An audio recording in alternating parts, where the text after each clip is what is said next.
And welcome back to The Way of the Wandering Wizard. I am Robert Andrew Meredith Kennedy, although most folks know me as Bob the Wizard.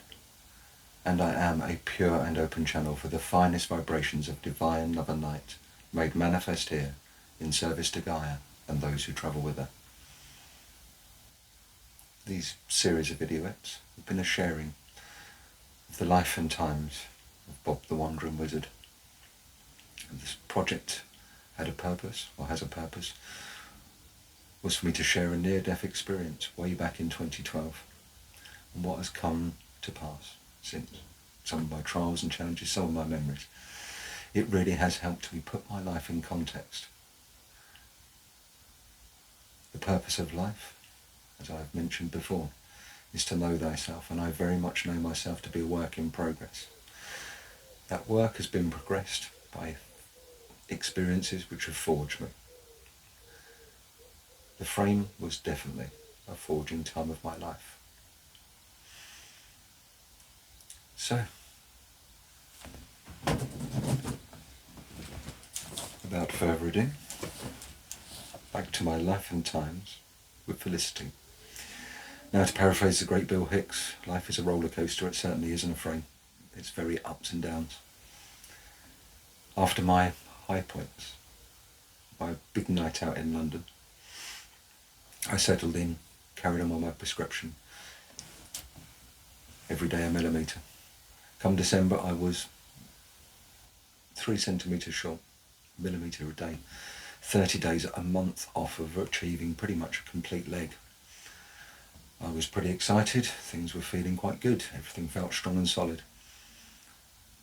I went in for my usual x-rays, and when I got called back to the team, it wasn't quite the usual sort of quite smiley faces, but pleased with progress faces. They weren't sure quite what was going on. Would I mind going upstairs and having an ultrasound, or sent upstairs for an ultrasound? And basically then I had my bone density scanned. The results came back down, and I was taken back in to the great OMS office to be informed that basically while I'd grown a great chunk in the middle of my leg of fresh bone, what I'd grown was very spongy and airy, looked like aerated chocolate, basically, white milk chocolate, but basically more like a bird's bone. With bone density like that, they only really had, well, 2 main options. First one was they'd try a bone graft, which had been mooted before, and the second was that if that didn't work, that I would quite literally be facing that choice of a long, really long time in a frame, or amputation. They'd see me in 6 weeks. It was coming up Christmas. Tried to enjoy myself as much as I could, and pretty much not quite good luck. But the new year we'd make a decision. No, it was pretty much another little bit of a low point. Back to the pub, and I'll be honest, I got to that stage. I've been in the frame for 9 months, something like 10 months. If that's had all been for nothing, that I was actively facing, right, just take it off. I had people that I knew through the trade, I'd just been with them, who would live in their lives. I knew the challenges, but there was still part of me that was giving it a good try. Well, I went back home a little despondent. I gave myself a stiff talking to. Pretty much decided that rather than trying to force myself to eat calcium and all of these things of getting in the way of my own process, I would just accept that whatever was to be, was to be. If I lost the leg, then I'd given it a good try. If I kept the leg, a good try. A bone graft was a sensible way forward. Try that first. And if that failed, then really face amputation.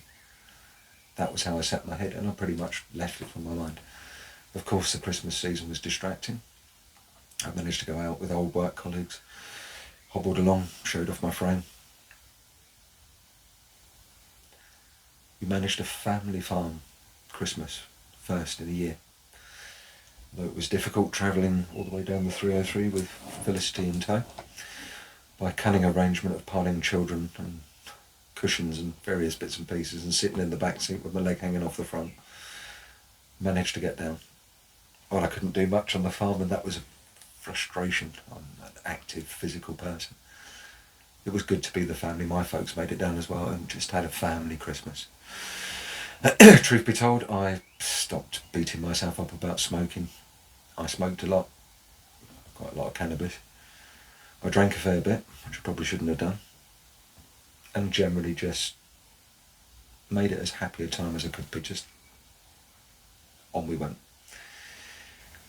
Well, a few weeks into January, my leg still felt okay, but expecting the worst, I went up to King's, straight in, x-rays, and then straight on to the ultrasound. I arrived into the Great Tom's office, sort of expecting the worst. I was asked what had I done over the last 6 weeks, because they had some good news and some bad news. What would I like first? Good news, please. Well, good news is over the last 6-7 weeks, for some reason or other, what was all spongy bone is now solid. It's got real form, it's got things, it's hardening. It's gained its structure. So now I have a healthy section of bone in the middle. So something had changed. I mentioned the fact that I basically started smoking and drinking again in quantity, and was clearly, obviously, listen to your team, folks, was pointed out that that wasn't the point, and I agree with that wholeheartedly. It wasn't the fact that whether I was smoking or not for me, it was the fact that fighting against that addiction that kept me here, that had anchored me in the past, that whatever reason I give myself as an addict, that the fight of that was actually not serving me at that time. It was something that I'd accepted. It was a coping strategy that I'd used, it was familiar, and it allowed me to consume cannabis to deal with my breakthrough pain, help keep my mood lifted, and I just relaxed into that.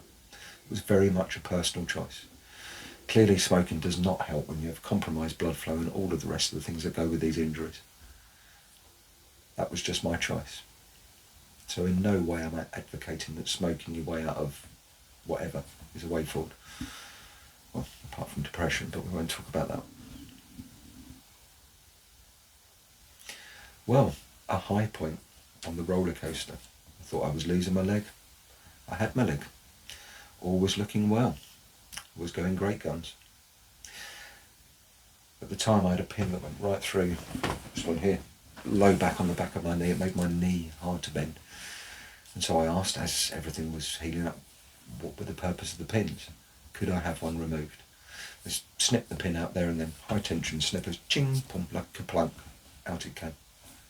2 little pads, all clean. It was quite impressive. Being able to move my leg and then gain more movement at the knee certainly helped my mobility. I was moving around more, I was allowed to put more and more weight, all the weight through my leg. The lower frame slackened off just to see if it was still holding strong. X-rays done, and I was given the greatest news, that the bottom ring could come off. The top section was still compromised, it was healing, but the new growth was looking good. So I sat myself down with pain relief on board and had the rest of the wires and a wonderful sensation of having a bolt wound out of the bone in my leg.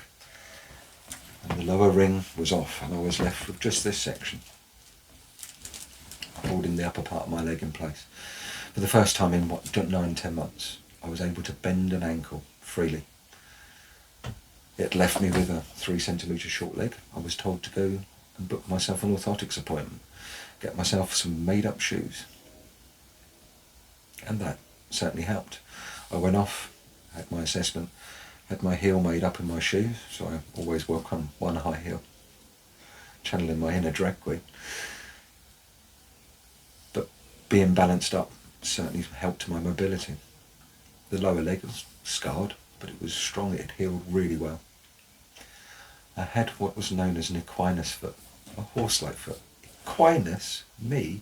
If I'm equinus, I'm a unicorn. I can claim this kind of thing, I am a wizard, you know. But anyway, with my unicorn foot, which is still like it by the way, I'm always up on a ball of my foot. That said, although it was a shorter leg, not by much, I had a functioning leg. The frame was still on the top. I was gaining in confidence, I was wearing shoes, I was moving quicker. And I moved back into the house very quickly through the door, and in my haste, still on crutches, I didn't see one of those clear plastic takeaway lids. As I went forward, in a repeat of my stairs incident, the crutch went out, I rotated and I landed on my frame. The pain was excruciating. I was utterly convinced that I'd broken the lower part, the good bone in my leg. I was relieved when I looked down and that was still intact and not all flapping around. But it hurt. I think I burst into tears. I pretty much lost my shit, if I'm honest. I was utterly convinced that I'd done some form of damage. Something had clicked. I'd knocked something out of alignment. The struts were still tight. Nothing was bleeding. The bottom was intact. I took myself off.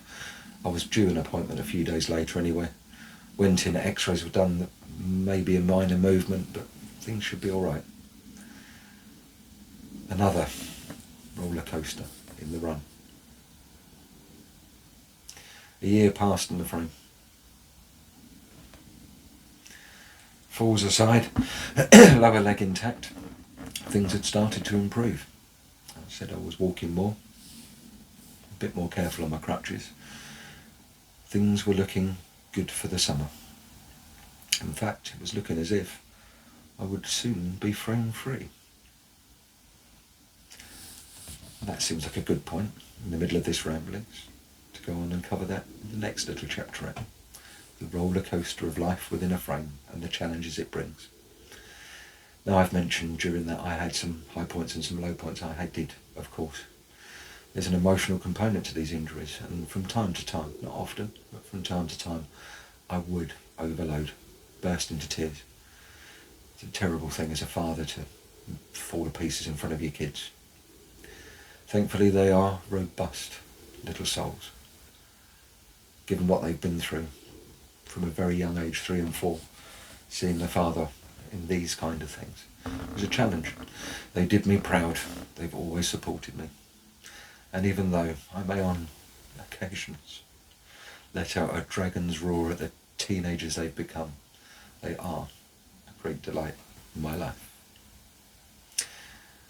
And I can hear the summons of the little feet demanding food. So we'll come back later this evening and wax lyrical about escape from my frame. Take care, go well, and blessed be, and thank you, as always, for listening to the wanderings of a wise old wizard.